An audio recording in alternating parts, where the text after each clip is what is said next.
আমরা প্রচুর স্টুডেন্ট বিশ্ববিদ্যালয়ের লাইফে এরকম পেয়েছি যারা বিশ্ববিদ্যালয়ে ভর্তির সময় অনেক ভালো ছিল, শুধুমাত্র সঙ্গের প্রভাবে খুব খারাপ অবস্থার মধ্য দিয়ে বিশ্ববিদ্যালয় থেকে বের হতে হয়েছে।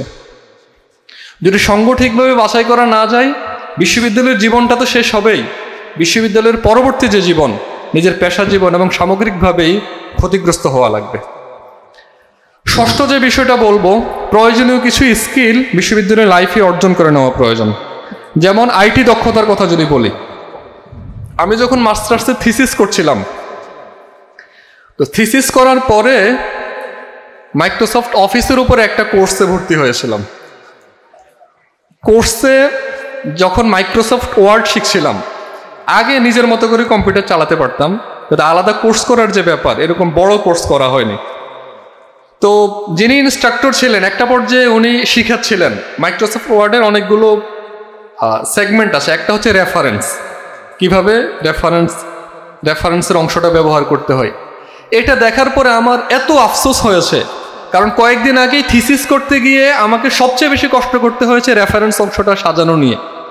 কারণ রেফারেন্স অংশ ওই সিস্টেমেটিকলি সাজানো, অ্যালাইনমেন্টগুলো ঠিক রাখা, এটা ম্যানুয়ালি করতে গেলে খুবই কঠিন হয়। আমার 2-3 দিন সময় গেছে শুধুমাত্র রেফারেন্সের অংশটা সাজাতে গিয়ে। অথচ মাইক্রোসফট ওয়ার্ডের রেফারেন্স অংশের কাজ যদি আমি জানতাম, মাত্র কয়েক ঘন্টাতে আমার রেফারেন্সের কাজটা হয়ে যেত। এরকম অনেকগুলো ব্যাপার আছে আইটিতে দুর্বলতা থাকার কারণে, যে বিষয়গুলো আমরা কম সময়ে করা সম্ভব সেগুলো আমরা অনেক বেশি সময় নিয়ে করি।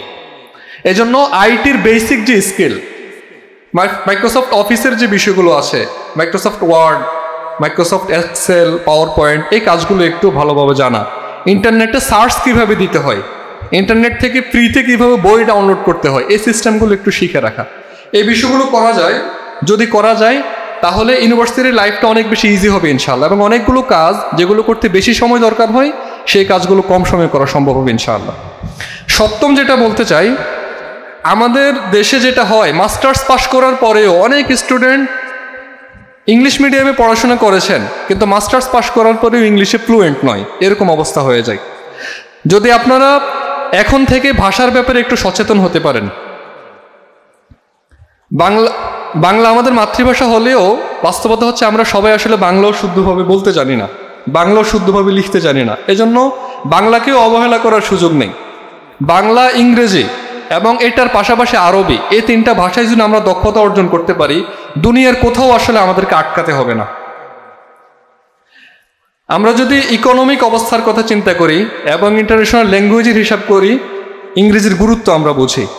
আবার কোরআন হচ্ছে, আরবি হচ্ছে কোরআনের ভাষা, এবং আরবি পৃথিবীর অনেকগুলো দেশের সরকারি ভাষা। আরবি ভাষা যদি কেউ জানে, পৃথিবীর একটা বিশাল অংশের সাথে তার কানেক্টেড হওয়াটা ইজি হয়।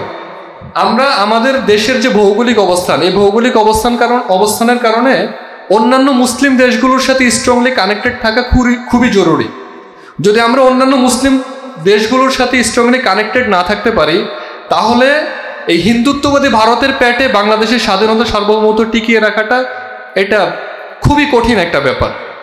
আর মুসলিম কান্ট্রিগুলোর মেজরিটিতেই আমরা দেখি যে সেখানকার মানুষজন আরবি জানে, এমনকি যেসব দেশের মাতৃভাষা আরবি নয়, যেমন মালয়েশিয়া, ইন্দোনেশিয়ার কথা যদি বলি, মাতৃভাষা তো সেখানকার মানুষের আরবি নয়, কিন্তু সেখানেও শিক্ষার মাধ্যমের কারণে স্টুডেন্টরা আরবি জানে। তা আমরা যদি আরবি ভালোভাবে জানি, মুসলিম ওয়ার্ল্ডের সাথে আমাদের কানেক্টেড হওয়া ইজি হবে। আর আল্লাহ তাআলা যে গাইড বুক আমাদের জন্য পাঠিয়েছেন দুনিয়াতে, সেই গাইড বুকটা ভালোভাবে বুঝা এবং আমল করা, সেই বিষয়টা আমাদের জন্য সহজ হবে। আর আরবি শেখার আরেকটা বড় অ্যাডভান্টেজ আছে। বড় অ্যাডভান্টেজ হচ্ছে, আমরা যদি ইংলিশের কথাও বলি, এখন থেকে মাত্র 200-300 বছর আগে শেক্সপিয়র যে লেখাগুলো লিখেছেন, সেগুলো এখন মডার্ন ইংলিশে ট্রান্সলেট করতে হয়, কারণ ভাষার গতিশীলতার কারণে অনেক শব্দের মিনিং চেঞ্জ হয়ে গেছে। কিন্তু আরবি ব্যাকরণ কোরআনের ভিত্তিতে রচিত হওয়ার কারণে গত 1500 বছর ধরে আরবি ভাষা বলা ছিল প্রায় অপরিবর্তিত। এখানে নতুন শব্দ যুক্ত হলেও আগের শব্দগুলো বাদ পড়ে যায়নি। সে কারণে কেউ যদি আরবি ভাষা জানে, তার সামনে দুনিয়ার 1500 বছরের জ্ঞান ভাণ্ডার উন্মুক্ত হয়ে যায়। আমরা গ্রিসের যে জ্ঞান ভাণ্ডার এখন পড়ি, এগুলো কিন্তু আরবির মাধ্যমেই ল্যাটিনে যাওয়া কিংবা ইংলিশে আসা। আরবির মাধ্যম হয়ে কিন্তু এই ভাষাগুলো, এই জ্ঞানগুলো আমাদের পর্যন্ত এসেছে। তো আরবি যদি কেউ জানে, তার জন্য পৃথিবীর 1500 বছরের জ্ঞান ভাণ্ডার উন্মুক্ত হয়ে যায়। সেজন্য আপনাদের কত অনুরোধ থাকবে, বাংলা ইংরেজি, আরবি এই তিনটা ভাষার বিষয়ে একটু সিরিয়াস হবেন, তিনটা ভাষাতেই দক্ষতা অর্জনের জন্য চেষ্টা করবেন। এটা যদি পারা যায় তাহলে ভবিষ্যৎ জীবন অনেক বেশি সহজ হবে, দেশ এবং উম্মার জন্য কন্ট্রিবিউট করার রাস্তাটা সহজ হয়ে যাবে ইনশাআল্লাহ। আর অনুরোধ থাকবে, যারা সিভিল সার্ভিসের স্বপ্ন দেখবেন, নিজের একাডেমিক পড়াশোনায় মেহরবানি করে গ্যাপ করবেন না। একাডেমিক পড়াশোনা ভালোভাবে করেও সিভিল সার্ভিসে ভালো জায়গায় যাওয়া সম্ভব, কিন্তু সিভিল সার্ভিসের স্বপ্ন দেখতে গিয়ে যদি একাডেমিক পড়াশোনায় গ্যাপ করা হয়, সামগ্রিকভাবে ব্যক্তিকে ক্ষতিগ্রস্ত হতে হবে। আর বাংলাদেশের উচ্চশিক্ষা প্রতিষ্ঠানগুলোর শিক্ষার মান নিয়ে তো আমরা জানি, বৈশ্বিক র্যাঙ্কিং আমরা কীরকম পিছিয়ে, জ্ঞান গবেষণায় আমরা কীরকম পিছিয়ে, এটা বিষয়টা আমরা জানি। আমাদের এই অবস্থার অবসান কিন্তু আমাদেরকেই ঘটাতে হবে। আমরা যদি আমাদের পড়াশোনাগুলোর কথাও বলি, আমি এর আগে পলিটিক্যাল সায়েন্সে পড়াশোনা করেছি, এখন ইন্টারন্যাশনাল রিলেশনসে পড়ছি। যে পড়াশোনাগুলো করছি মোটা দাগে সব কিছু হচ্ছে ওয়েস্টের যে থিঙ্কাররা, ওয়েস্টের যে ফিলোসফাররা লিখেছেন সেগুলোই আমাদেরকে পড়তে হচ্ছে। কিন্তু ওয়েস্টের যে এক্সপিরিয়েন্স, এটা তো বাংলাদেশের কনটেক্সটে পুরোপুরি খাপ খাবে না, কিন্তু আমরা সেগুলোই পড়তে হয়, সেগুলোর প্রেক্ষিতেই আমাদের সমাজনীতি, রাষ্ট্রনীতি নিয়ে চিন্তা করি। ফাইনালি এগুলো আমরা এখানে ইমপ্লিমেন্টও করতে পারি না, এই পড়াশোনার যে আউটকাম সেটাও আমরা বের করে আনতে পারি না। এবং মোটা দাগে ইস্টের যারা স্কলার তাদেরকে আমরা আসলে খুব বেশি ব্র্যান্ডিংও করতে পারিনি, একাডেমিয়াতে তাদের খুব বেশি যুক্তও করা সম্ভব হয়নি। তো ইস্টের এই গ্যাপটা তো আসলে আমাদেরকেই পূরণ করতে হবে। ইস্ট থেকে যদি আমরাই উঠে আসতে পারি তাহলে আগামী দিনের এই গ্যাপগুলো আমাদের দ্বারাই পূরণ হওয়া সম্ভব। আর ওয়েস্টের যে থিওরিগুলো, আমরা যদি পলিটিক্যাল থিওরিগুলোর কথাও বলি, পুরো পৃথিবীকে লুটপাট করে যে ইউরোপের সমৃদ্ধি, সেই ইউরোপের যে মতবাদগুলো, সেই মতবাদগুলো যদি শাহী সুলতানি বাঙ্গালায় ইমপ্লিমেন্ট করতে যাওয়া হয়, এটা আগেও এখানে ইমপ্লিমেন্ট করতে চেয়েও পারা যায়নি, সামনেও আসলে পারা যাবে না। সেজন্য এখানকার উপযোগী বিষয়গুলো যদি আমাদের প্রয়োগ করতে হয়, জ্ঞান গবেষণায় আমাদেরই অগ্রসর হতে হবে, জ্ঞান গবেষণায় আমাদেরকে শ্রেষ্ঠত্ব অর্জন করতে হবে। আর জ্ঞান গবেষণায় আমরা শ্রেষ্ঠত্ব অর্জন করলে আগামী দিনের ওয়ার্ল্ড অর্ডার চেঞ্জ করার ক্ষেত্রে আমরা ভূমিকা রাখতে পারবো। আপনাদের প্রতি অনুরোধ থাকবে, আপনারা নিজেদের যোগ্যতাকে আরও বেশি শানিত করার মধ্য দিয়ে, নিজেদের মধ্যকার যে সম্ভাবনা, সেই সম্ভাবনার আরও বেশি বিকাশ সাধনের মধ্য দিয়ে এই দেশের উচ্চশিক্ষা সেক্টরকে আরও বেশি এগিয়ে নেবেন। দেশ এবং দশের কল্যাণে, দেশ এবং উম্মার কল্যাণে নিজেদেরকে কাজে লাগাবেন। সেটার জন্য যে দক্ষতা, যোগ্যতা অর্জন করা প্রয়োজন, সেটা বিশ্ববিদ্যালয় জীবনে অর্জন করবেন, সে প্রত্যাশা রাখছি। সবশেষ যেটা বলতে চাই, আমরা গত বছরের জুলাই দেখেছি বাংলাদেশে একটা বিশাল পরিবর্তন ঘটেছে। ছাত্রদের আন্দোলনের প্রেক্ষিতেই তো এই পরিবর্তন ঘটেছে। আর ছাত্রদের এই আন্দোলন এত বড় হওয়ার কারণ ছিল ছাত্রদের উপরে